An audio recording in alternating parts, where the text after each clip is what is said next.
kids, welcome to grade 10 geography class. In today's class we are going to discuss chapter number 4, agriculture, and today's session will be session number 7. So we are going to discuss impact of globalization on agriculture.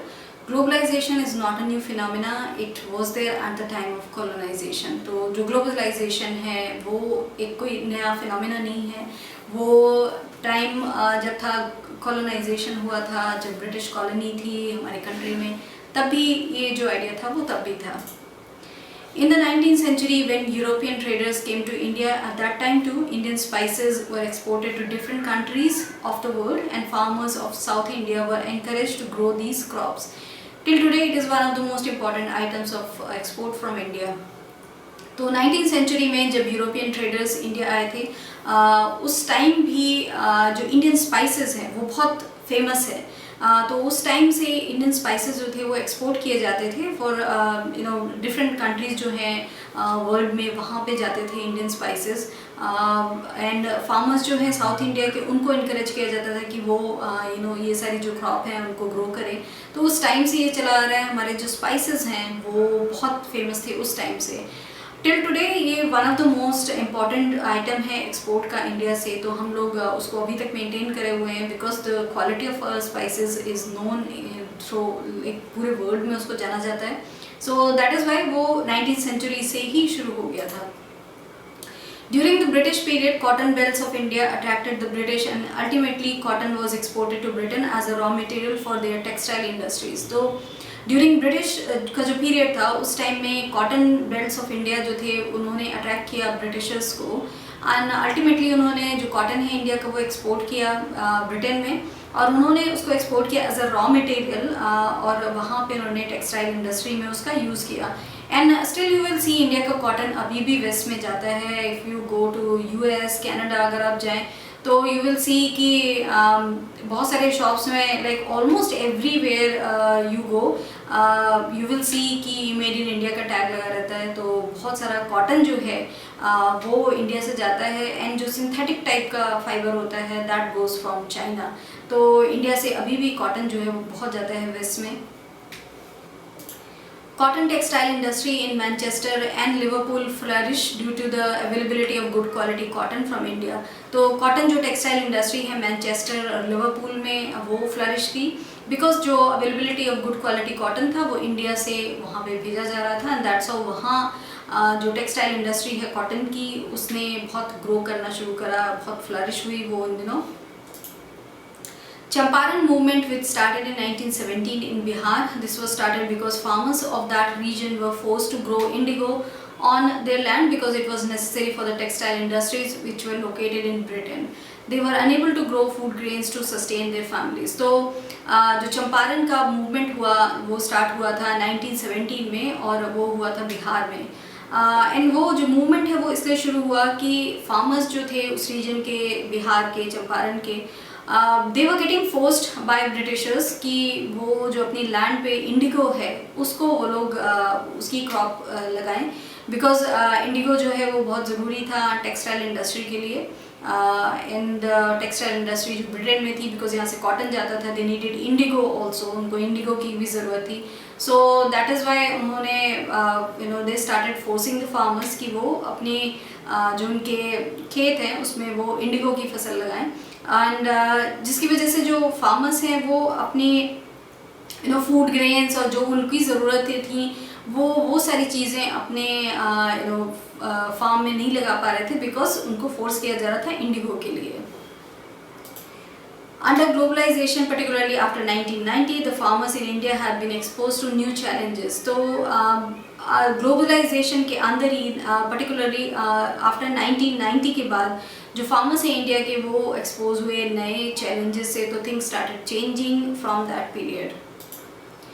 Despite being an important producer of rice, cotton, rubber, tea, coffee, jute and spices, our agricultural products are not able to compete with the developed countries because of the highly subsidized agriculture in those countries. तो despite जो हमारा हम लोग जो produce करते हैं rice, cotton, rubber, T, coffee, jute, spices, ये सारी चीज़ें जो हैं हम लोग बहुत इंपॉर्टेंट प्रोड्यूसर है उसके, हम काफ़ी सारा वर्ल्ड में ये सारी चीज़ें भेजते हैं. फिर भी we are not able to compete with the developed countries जो हैं उनके साथ हम लोग कम्पीट नहीं कर पा रहे हैं ऑन द रेट्स, बिकॉज उनके जो प्रोडक्ट हैं वो हाईली सब्सिडाइज एग्रीकल्चर वहाँ पे है. सो दैट इज़ वाई हम लोग उनके जो प्राइसिंग है उससे हम लोग कम्पीट नहीं कर पा रहे हैं. To make agriculture successful and profitable, proper thrust should be given to the improvement of the condition of marginal and small farmers. तो if we want हमारे इंडिया का जो एग्रीकल्चर है वो वो फ्लरिश करे एंड हम एक्सपोर्ट करें अपने यहाँ से सामान, एंड देन हम लोग अच्छे से जो वर्ल्ड में हम लोग अपने प्राइसेस से वहाँ पे कम्पीट भी कर पाएँ अच्छे से, जिससे कि यहाँ के फार्मर्स को फ़ायदा हो. तो उसके लिए बहुत ज़रूरी है कि ये जो प्रॉफिटेबिलिटी है उसको मेंटेन करने के लिए जो छोटे स्मॉल फार्मर्स हैं उन लोगों को सारी सुविधाएं प्राप्त हों और उन लोगों की जो कंडीशन है वो इम्प्रूव हो. The Green Revolution promised much, but today it's under controversies. It is being alleged that it has caused land degradation due to overuse of chemicals, drying aquifers and vanishing biodiversity. तो जो green revolution था वो उसने promise बहुत किया था, but आज जो है वो अंडर कंट्रोवर्सी है ग्रीन रेवोल्यूशन. उसमें बहुत सारे जो फर्टिलाइजर्स, केमिकल्स एंड ये सारी चीज़ें यूज़ की गई एंड शुरू में तो it gave a lot of good results, जिससे जो प्रोडक्शन था वो बढ़ गया. बट नाउ ये पीपल आर अंडरस्टैंडिंग कि उसकी वजह से जो सॉइल है वो ख़राब हो रहा है, उसकी क्वालिटी ख़राब हो रही है एंड बहुत ज़्यादा यूज़ कर दिया गया फर्टिलाइजर्स का, केमिकल्स का. That is not good for health either जो हम लोगों ने किया, एंड दैट इज़ वाई इतनी सारी डिजीज़ेस जो हैं वो बढ़ गई. तो इनका जो ओवर यूज़ किया गया है उससे जो सॉइल है उस पर भी बहुत ख़राब इफेक्ट पड़ा है. In fact, organic farming is much in vogue today because it is practiced without factory-made chemicals such as fertilizers and pesticide. Hence, it does not affect environment in a negative manner. तो अब जो है because now people understand कि जो green revolution था that was very bad, और अब उसके जो इफ़ेक्ट हैं वो पता चल रहे हैं लोगों को, एंड पीपल आर अंडरस्टैंडिंग कि उसने सॉइल को किस तरीके से ख़राब कर दिया है. तो अब ऑर्गेनिक फार्मिंग जो है उसकी तरफ लोग जा रहे हैं. People are getting interested in organic farming क्योंकि उसमें फैक्ट्री में जो केमिकल हैं, फर्टिलाइजर्स हैं, पेस्टिसाइड्स हैं, they are not being use. तो वो सारी चीज़ें नहीं यूज़ की जाती हैं, इसमें नेचुरल चीज़ें यूज़ की जाती हैं ऑर्गेनिक फार्मिंग में, एंड दैट इज़ वाई वो एनवायरनमेंट को ख़राब नहीं करती हैं, एंड ऑल्सो सॉइल के लिए वो अच्छी होती है एंड वो सॉइल को ख़राब नहीं करती है. किसी तरीके का नेगेटिव इम्पैक्ट नहीं होता है सॉइल पे या एनवायरनमेंट पे.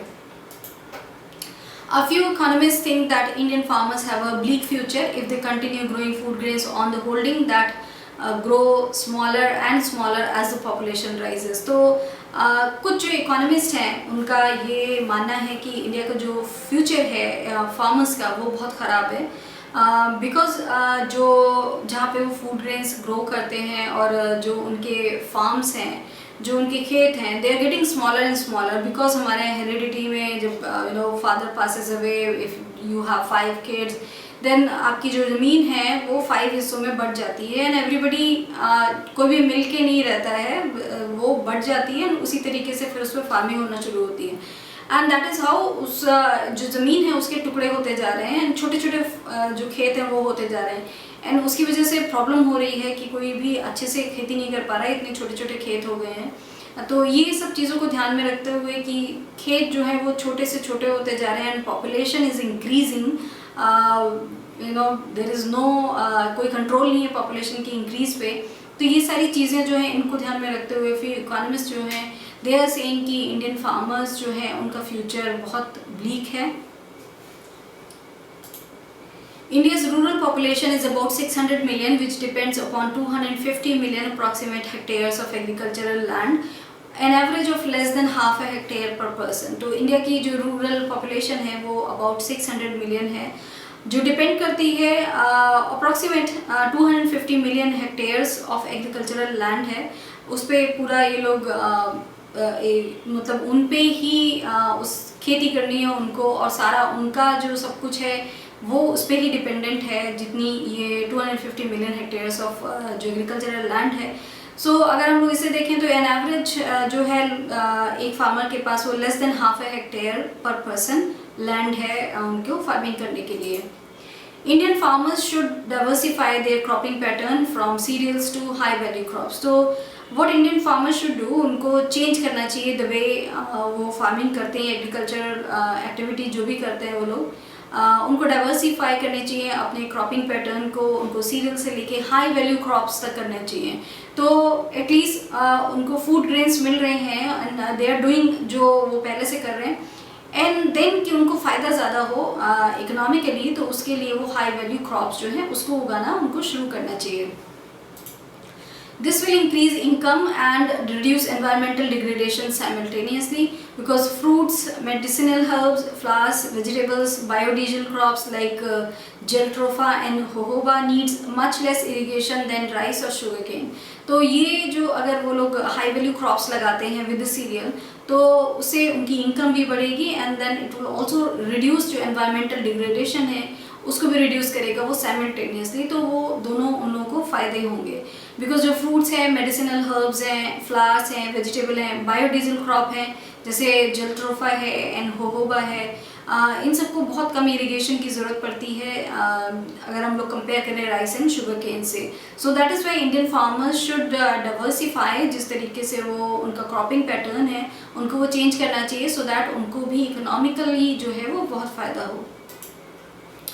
India's diverse climate can be harnessed to grow a wide range of high value crops. तो इंडिया का जो डाइवर्स क्लाइमेट है उसको भी हार्नेस किया जा सकता है, उसको भी यूज़ किया जा सकता है इन अ वे कि उसके लिए बहुत जो wide variety of high value crops है वो उगाना शुरू करेंगे farmers, and farmers should really think on these lines because वो उनको इकोनॉमिकली उनको फ़ायदा करेगा एंड ऑल्सो एनवायरमेंटल जो अगर वो चीज़ें ध्यान रखें तो उसके लिए भी अच्छा है।